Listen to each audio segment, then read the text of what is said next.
Bonjour, c'est Axel Rett. Aujourd'hui, je voulais vous parler de handicap international. J'étais en Colombie en mission humanitaire. J'avais déjà vu dans le passé le travail fait de déminage. On nous a expliqué vraiment pendant plusieurs heures comment il fallait déminer. J'avais fait le calcul, ça prend une semaine pour enlever une mine. Il travaille 30 minutes et puis il faut qu'il fasse une pause parce que c'est très intense. Pourquoi est-ce que c'est important le travail de déminage? Ce qui compte en fait, c'est le nombre de mètres carrés qu'après ils peuvent garantir à la population de pouvoir revenir dans un endroit qu'ils ont dû quitter, mais c'est un endroit qui pour eux représente la vie. Ce travail en plus était mené par une femme qui s'appelait Martha.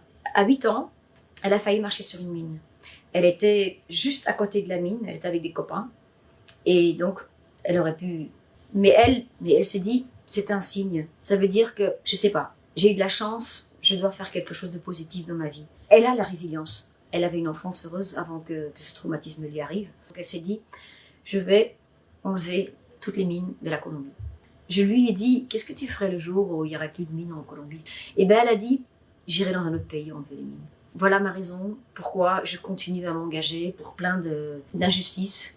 Même si franchement, ça me perturbe énormément émotionnellement. C'est pas un hasard que la moitié de mes chansons sont des chansons engagées parce que voilà, on passe par tous les stades. Parfois, ça me motive et j'écris une chanson positive comme présidente. Souvent, les gens me demandent comment ça se fait que tu t'engages tellement pour tant de projets parce que c'est quand même pas évident émotionnellement.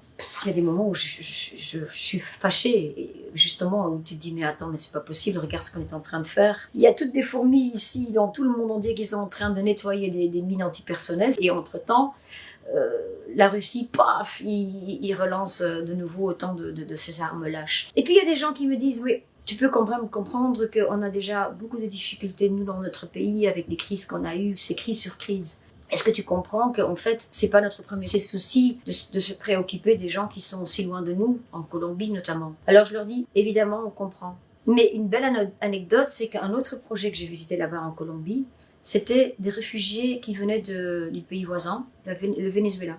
Waouh, ma première réflexion, c'était, mais un pays qui a été tellement en guerre, il y a tellement la crise dans ce pays, et malgré ça, ils vont aider des réfugiés. Je dis, où est-ce qu'ils sortent? Où est-ce qu'ils trouvent l'énergie? Et puis ils disent, leur réponse c'est, oui, mais tu sais qu'en fait, les Vénézuéliens, ils nous ont dans le passé aussi aidés.